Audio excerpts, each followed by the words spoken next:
This is the news on top of the hour. Live from our studio in Georgetown. Kaieteur Radio, 99.1 FM.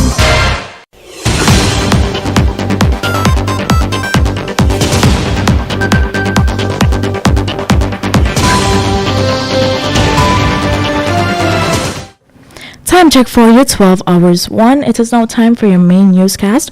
We will return with a rebroadcast of the Glenlaw Show right after the news. My name is Amrita Koshal, and this is your news in detail.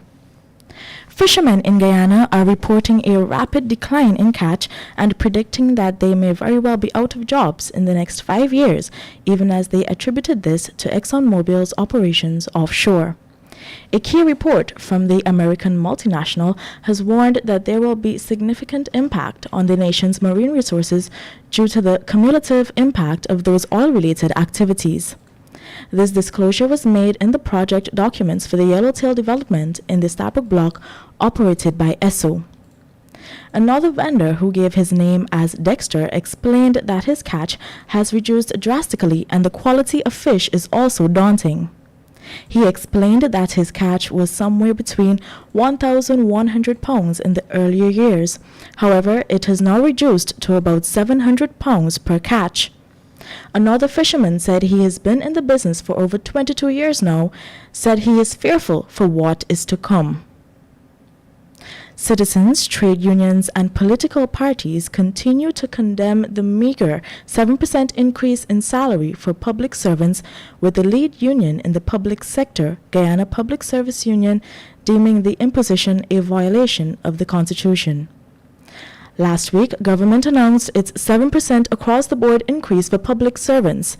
In a statement, the GPSU said on 19th of November 2021, it convened an emergency meeting of its negotiating team, chaired by the president of the union, Mr. Patrick Yard, to further ventilate and plan a course of action on the recent announcement of the illegally imposed salary increases by the government of Guyana. The GPSU said at their emergency meeting, it was decided that President Ali should be written to in order to remedy this blatant disregard for the Constitution, and that a letter was dispatched to the office of the President. The team further decided to write the Attorney General and Minister of Legal Affairs, Anil Nandlal, who is responsible for ensuring that the government of Guyana conducts the affairs of state and all other responsibilities in conformity with the Constitution and laws of Guyana and their oath of office, to publicly express his opinion on the legality of the union's representations on behalf of public service workers, with the realistic expectation of the cessation of executive lawlessness that is being displayed by the government of Guyana. The GPSU will be expecting early responses to its correspondence and urgent action to address this imminent humanitarian crisis that is confronting public sector workers. In other news, Demerara Bank Limited has disclosed that its pre-tax profits grew by 40% to $4.9 billion for the financial year ended September 30th, 2021, while its profit after taxes increased by 31% to $3 billion. This reflects an improvement from the $2.3 billion it recorded in the comparative year. Commenting on the published results, Chairman of the bank, Dr. Yesu Prasad, attributed the bank's impressive performance to its staunch focus on operational excellence and the execution of solid business strategies that created sustainable value for all stakeholders. Furthermore, Demerara Bank Limited, which is the youngest among all commercial banks in Guyana, observed its 27th anniversary yesterday. In this short period of time, we understand the financial institution has grown into one of the soundest financial institutions and currently ranks the second highest in pre-tax profits among its competitors. The United States government said it is working with partners in government and civil society to expose and prosecute corruption, which reduces global economic output up to 5% each year. The United States is also strengthening civilian tools such as investigative journalism. This is according to Secretary of State Antony Blinken. In a major speech on October 20th, 2021 in Quito, Ecuador, Blinken defended democracy as the best means of empowering people to tackle pressing problems. He said the United States is working to ensure that democratic governments deliver for all the people of the Americas. Excerpts from Blinken's speech were reposted by the U.S. Embassy in Georgetown on Sunday. The speech comes amid mounting complaints about alleged government corruption in the oil and gas sector, as well as the distribution of billions of dollars in cash grants by the Irfan Ali government. Both civil society organizations and sections of the local media have frequently reported on corruption in government in the awarding of mega contracts. Time check for you, 12 hours 6. We'll be right back with more news after this very short break.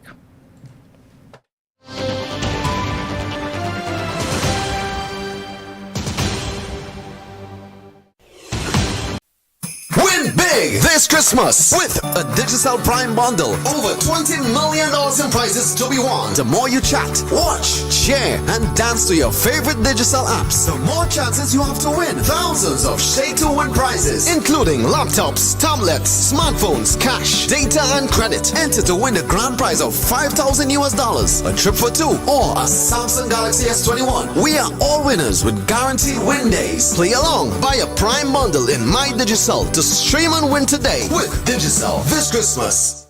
Weak systems of governance and the absence of the rule of law both combine to form the perfect stage for corruption to flourish. As part of our anti-corruption fight at Kaieteur Radio, we invite you to join us every Tuesday evening from 7:30 p.m. as we embark on the most needed quest to remove the tentacles of corruption from our systems. See you then for our latest program called Governance, Corruption, and Justice.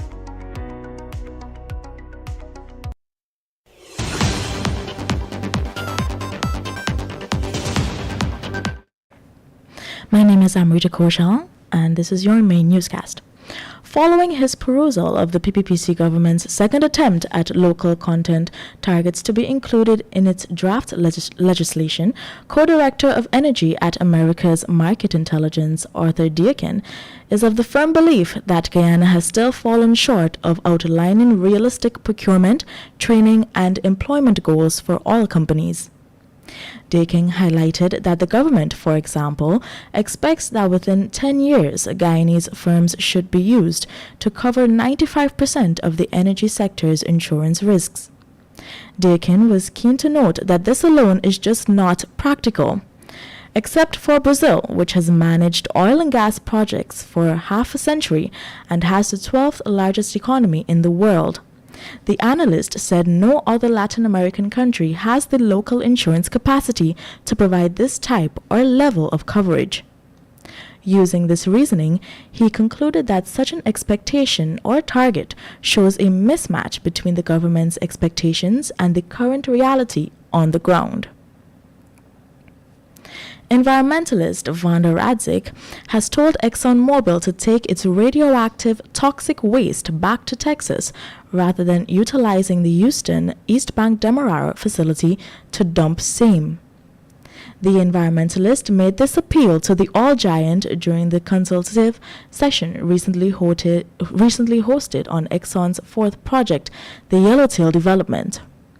Her appeal came following several questions with regard to the impacts of the project on global warming and the standards by which the project is being guided, among others. She listed the risks as the impact of sea level rise on a receding shoreline, receding riverbanks, impact on fish nurseries and the livelihoods of fishers, and the impacts of ExxonMobil's related shore-based hazardous waste facilities, such as the one at Houston East Bank Demerara, and the impacts on the general health and well-being of humans. In other news, Uche Raymond Okoye, also known as Uche Parker of Delft Street, Camberville, Georgetown, who was charged for fleecing over $6 million from a female pensioner, was sentenced to 10 years imprisonment for the offense last Friday. On November 3rd, Magistrate Anit Singh in the Georgetown Magistrates Courts found the Nigerian national guilty on 10 counts of obtaining money under false pretense. He was then remanded to prison pending his sentencing. Last Friday, at the sentencing hearing, the defendant was sentenced to 1 year imprisonment on each of the 10 charges. During a plea in mitigation, Uche agreed to repay the victim some of the money he defrauded her. There are other matters still being prosecuted against the defendant by Soku. And now we turn to your page 7 of the Kaieteur News, Blunt. Everyone is ripping off Guyanese taxpayers. The latest is an alleged local supplier of a water treatment chemical. The local supplier pretends it is the required 61% strength, but several lab tests confirmed that it is way below at 6%. This is how our own endangers us, with something as sensitive as water. This is how leaders damage our lives, empower their own to rape citizens. PPPC, PNC, AFC leaders and comrades first diminish our hopes, then they destroy our lives with endless skullduggery. Even the water is in danger. Time check for you, 12 hours 12. My name is Amrita Koshal and this was your main newscast.